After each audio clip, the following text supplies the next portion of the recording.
Guys, চলে এলাম আরো এক দুর্দান্ত স্মার্টফোন নিয়ে। হুয়াইতে সবসময় চমৎকার ফোন না নে, তার বড় একটা উদাহরণ হলো হুয়াই নোভা 15 আলট্রা। এটা শুধু ক্যামেরাতে রাজা নয় বা শুধু একটা ব্যাটারি বিস্ট নয়, এটা এমন একটা ডিভাইস যেখানে হুয়াই ফিজিক্সের সব নিয়ম ভেঙে দিয়েছে।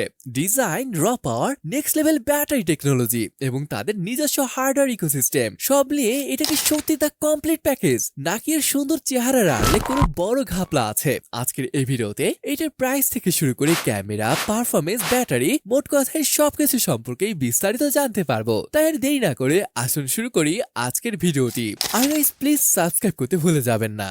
স্মার্টফোন হাতে নেওয়ার পর প্রথম 10 সেকেন্ডে যে ফিলিংটা আসে সেটাই ঠিক করে দেয় আপনি ফোনটা পছন্দ করবেন কিনা।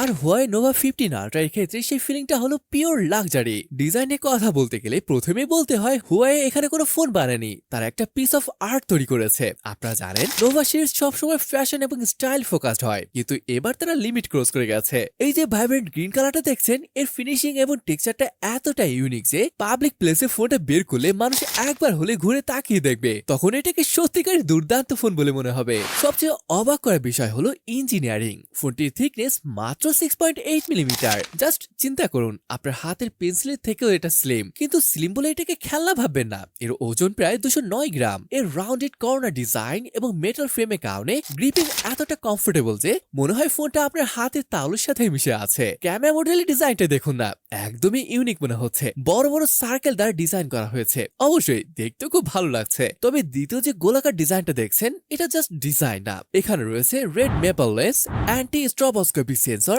আর নয়েজ ক্যান্সেলিং মাইক্রোফোন। এখন প্রশ্ন হলো, এত সুন্দর জিনিস কি ঠুনকো হবে? একদমই না। এখানে হুয়াইয়ের আসল চমক, তারা এটাকে বলছে বিউটি উইথ দ্য বিস্ট। ফোনটিকে ব্যবহার করা হয়েছে তাদের আইকনিক কুনলুন গ্লাস, যা সাধারণ গ্লাসের থেকে 10 গুণ বেশি ড্রপ রেসিস্ট্যান্ট। হাত থেকে পড়ে গেলে ভয় পাওয়ার কোনো কারণই নেই। আর ওয়াটার প্রোটেকশনের ক্ষেত্রে তারা ইন্ডাস্ট্রির সব স্ট্যান্ডার্ড ভেঙে দিয়েছে। এতে আছে IP68 এবং IP69 এর রেটিং। পোর্টস আর বাটনে যদি বলি, রাইট সাইডে রয়েছে পাওয়ার এবং ভলিউম রকার, নিচের দিকে রয়েছে speaker grille, USB-C port, mic আর সিম কার্ড ট্রে। লেফট সাইডে কিছুই নেই, তবে উপরে একটা মাইক রয়েছে। যদিও এত সব ভালোর মাঝে একটা ছোট বাটও আছে। নিচে চার্জিং পোর্টটা তারা লেটেস্ট USB-C দিলেও স্পিডটা USB 2.0। কিন্তু ওভারঅল আপনি যদি এমন কেউ হন যার কাছে ফোনের লুকস এবং ডিউরেবিলিটি বা স্টার্ডি ফিলটা ম্যাটার করে, তাহলে নোভা 15 আলট্রার ডিজাইন আপনাকে প্রেমে পড়তে বাধ্য করবে। 10-এ 10, আমি বলবো এর চেয়েও বেশি। স্মার্টফোনের পারফরমেন্স বা ক্যামেরা যতই ভালো হোক, দিন শেষে আমরা 99% সময় তাকিয়ে থাকি এর স্ক্রিনের দিকে। আর হুয়াই নোভা 15 আলট্রার ডিসপ্লে সেকশনে এসে আমার মুখ দিয়ে একটা শব্দই বের হয়েছে, গর্জিয়াস। ফোনের ফ্রন্টে আপনারা পাচ্ছেন বিশাল 6.84 ইঞ্চির একটি OLED প্যানেল। হুয়াই বেজেলগুলোকে এতটা স্লিম বা চিকন করেছে যে হাতে নিলে মনে হয় আপনি শুধু একটা কাঁচের টুকরো ধরে আছেন, যেখানে কন্টেন্ট গুলো ভাসছে। এর FHD+ রেজুলেশন এবং 1.07 বিলিয়ন কালার সাপোর্ট থাকার কারণে আপনি যখন নেটফ্লিক্সে কোনো হাই ডেফিনেশনে মুভি দেখবেন বা ইউটিউবে 4K ভিডিও প্লে করবেন, কালারগুলো দুর্দান্ত আসবে এবং এতই জীবন্ত যে মনে হবে স্ক্রিন থেকে বেরিয়ে আসছে। তবে এই ডিসপ্লের আসল হিরো হলো এর LTPO টেকনোলজি। সহজ করে বলি, সাধারণত 120 হার্জ এর ডিসপ্লে সবসময় ব্যাটারি খায়, কিন্তু এই ফোনের ডিসপ্লেটি ইন্টেলিজেন্ট। আপনি যখন স্ক্রল করছেন তখন এটি 120 হার্জ স্মুথলি চলবে, আর যখন আপনি কোনো ছবি দেখছেন বা ইবুক পড়ছেন তখন এটি অটোমেটিক অন হার্সে নেমে আসবে। এর ফলে আপনি পাচ্ছেন বাটারের মতো স্মুথ এক্সপিরিয়েন্স, আবার ব্যাটারিও বাঁচছে। It's smart, efficient and beautiful. এখন আসি তাদের জন্য যারা রাত জেগে ফোন ব্যবহার করেন। আমি জানি আপনারা অনেকেই করেন। এই ফোনে আছে 2160 হার্জের PWM রেটিং। এটা লো ব্রাইটনেস ফোন ব্যবহার করলেও আপনার চোখের উপর কোনো প্রেসার পড়বে না বা মাথা ব্যথা করবে না। অন্য অনেক দামি ফ্ল্যাগশিপ ফোনে এই ফিচারটা মিসিং থাকে, কিন্তু হুয়াই এখানে ব্যবহারকারী চোখের স্বাস্থ্যের কথা ভেবেছে। আর প্রোটেকশন, ও ভাই, ডিসপ্লের উপর আছে হুয়াইয়ের বিখ্যাত কুনলুন গ্লাস। আর আপনি যদি আল্ট্রাওয়াইড এডিশনটা নেন তবে পাবেন আরো শক্তিশালী বাসার টেম্পার্ড কুনলুন গ্লাস। কোম্পানিটি দাবি করেছে এটি সাধারণ গ্লাসের থেকেও বহুগুণ বেশি শক্ত, তাই পকেটের চাবির সাথে ফোন রাখলে বা হাত থেকে কাপের উপর ফোনটি পড়ে গেলেও মনে হয় না কোনো প্রবলেম হবে। তবে এখানে থাকা পিল শেপ ক্যামেরা মডেলের জন্য অনেকের কাছে ভালো নাও লাগতে পারে। আপনি যদি মাল্টিমিডিয়া লাভার হন এবং এমন একটি স্ক্রিন চান যেটা একই সাথে চোখের জন্য আরামদায়ক এবং দেখতে ফিউচারিস্টিক, তাহলে নোভা 15 আলট্রার ডিসপ্লেটা আপনাকে মোটেও হতাশ করবে না। এবার আসি ফোনের ইঞ্জিনে অর্থাৎ পারফরমেন্সে।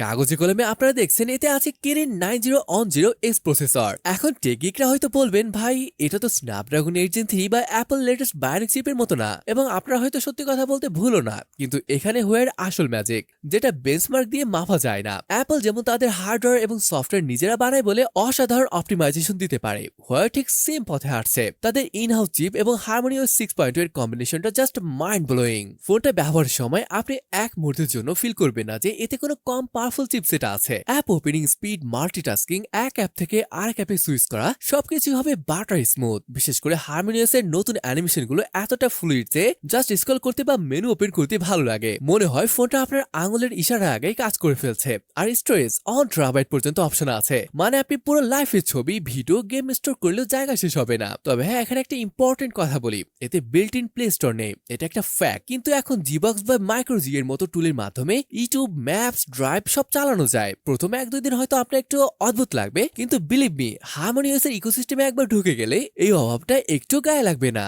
নাও হোল্ড ইউর ব্রেথ। মনে আছে বলেছিলাম ফোনটা মাত্র 6.8 মিলিমিটার পাতলা, অথচ এর পেটের ভিতরে হুয়াই ঢুকিয়েছে এক দানবীয় 6500 mAh এর battery. This is pure engineering magic. আর চার্জ শেষ, এর বক্সে আছে 100 ওয়াটের সুপার চার্জ ব্রেক, যা তুরতে ফুল চার্জ করে দেবে। সাথে 50 ওয়াটের ওয়্যারলেস এবং রিভার্স চার্জিংও আছে, মানে নিজের ফোন তো চলবেই, ইমার্জেন্সিতে বন্ধুদের মরার ফোনও বাঁচাতে পারবেন। ব্যাটারি লাইফে this is the new king. Connectivity দিক থেকে এই ফোনটা আপনাকে সরাসরি ফিউচার নিয়ে যাবে। এতে আছে লেটেস্ট Wi-Fi 7 এবং ব্লুটুথ 6.0, যা এখনো অনেক টপ টায়ার ফ্ল্যাগশিপেও নেই। সোজা কথায় কানেকশন ড্রপ বা স্লো স্পিড নিয়ে জাস্ট নো টেনশন। আর এন্টারটেইনমেন্ট, এর স্টোরি স্পিকার এবং হুয়াওয়ে হাইস্ট্যান্ড অডিও টেকনোলজি মুভি বা মিউজিক এক্সপেরিয়েন্সকে একদম জমিয়ে তুলবে। সাউন্ড যথেষ্ট লাউড, ক্রিম এবং বেস হেভি। তবে এখানে একটা হার্ড ট্রুথ আছে, এতে আল্ট্রা ফিচার ভিড়ে হুয়াওয়ে দিয়েছে পুরনো USB 2.0 পোর্ট। ডাটা ট্রান্সফারে এটা বেশ স্লো, যা 2026 সালে এসে মেনে নেওয়াটা একটু টাফ হতে পারে। গান শোনার জন্য সেরা হলেও পিসিতে বড় ফাইল পার করতে গেলে আপনাকে একটু ধৈর্য ধরতে হবে। অনেকেই বলেন আজকাল সব ফোনেই তো ভালো ছবি ওঠে, হুয়াওয়ে এখানে কোনো গিমিক করেনি, তারা আক্ষরিক অর্থেই আপনার পকেটে একটা মিনি ডিএসএলআর ঢুকিয়ে দিয়েছে। এর পেছনে ক্যামেরা মডেলটাই দেখুন, এখানে 3টি ক্যামেরাই 50 মেগাপিক্সেলের, কোনো ফালতু 2 মেগাপিক্সেলের ম্যাক্রো বা ডেপথ সেন্সরদের সংখ্যা বাড়ানো হয়নি। The game changer variable aperture. সবচেয়ে ইন্টারেস্টিং টেকনোলজি হলো এই মেইন ক্যামেরা, এটি f1.4 থেকে f4.0 পর্যন্ত অ্যাপারচার চেঞ্জ করতে পারে। আচ্ছা, কেন এটা দরকার? ধরুন আপনি ঘুটঘুটে অন্ধকারে ছবি তুলছেন, f1.4 অ্যাপারচার লেন্সটি পুরো খুলে যাবে এবং এত বেশি আলো ক্যাপচার করবে যে রাতের ছবিও মনে হবে দিনের আলোর মতো ডিটেইল। আবার আপনি যখন পোর্ট্রেট তুলবেন তখন এটি সফটওয়্যার ব্লার নয়, বরং অপটিক্যাল বা ন্যাচারাল বকে দেবে, যা দেখতে একদম সিনেমাটিক লাগে। সাবজেক্ট এবং ব্যাকগ্রাউন্ডের সেপারেশন ভালো লাগার মতো ছিল। এবার আসে জুম লেন্সে বা টেলিফটোতে।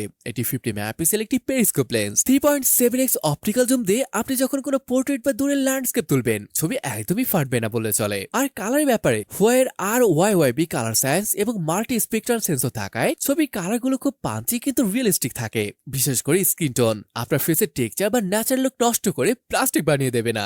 আমরা যারা কন্টেন্ট ক্রিয়েটার বা ব্লগার তাদের জন্য সুখবর হলো ফ্রন্টের ক্যামেরাটা 50 মেগাপিক্সেলের এবং এটি 4K ভিডিও সাপোর্ট করে।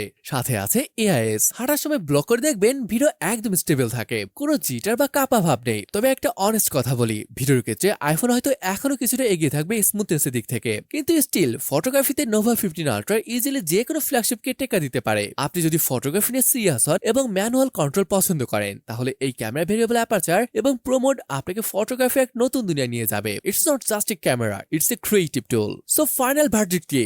আপনার কি এই ফোনটা কেনা উচিত? যদি এর প্রাইসটা আমরা প্রিমিয়াম সেগমেন্ট ধরি, মানে সম্ভবত এটার প্রাইস 85 থেকে 90,000 টাকা এরকমটা হয়তো পড়তে পারে, তাহলে বিষয়টা সিম্পল, আপনি কেনা থেকে দূরে থাকবেন। যদি আপনার লাইফে গুগল ইকোসিস্টেম ছাড়া অচল, অথবা আপনি একজন কম্পিটিটিভ গেমার, গুগলের অভাব এবং প্রসেসরের র পাওয়ার এর ঘাটতি আপনাকে পেন দিতে পারে, বাট ডেফিনেটলি বাইট। যদি আপনার ইনোসেন্ট ব্যাটারি লাইফ দরকার, আপনি এমন একটা ফোন চান যেটা দেখতে ইউনিক, স্লিম এবং এক্সট্রিমলি ডিউরেবল, আর আপনি যদি ফটোগ্রাফি লাভার হন এবং ম্যানুয়াল কন্ট্রোল পছন্দ করেন, আমার মতে হার্ডওয়্যার এবং বিল্ড কোয়ালিটিতে হয়ে আবারও দেখিয়ে দিয়েছে তারা কি করতে পারে। যে মেসেজটা বাদ দিলে this is a masterpiece. So guys, that's it for today. 6.8 millimetre বোর্ডের এই পাওয়ার হাউস নিয়ে আপনার মতামত কি কমেন্টে অবশ্যই জানাবেন। ভিডিওটা ভালো লাগলে হিট দ্য লাইক বাটন এবং ডোন্ট ফরগেট টু সাবস্ক্রাইব। দেখা হবে নেক্সট ভিডিওতে। ততক্ষণ পর্যন্ত ভালো থাকুন, সুস্থ থাকুন, আল্লাহ হাফেজ।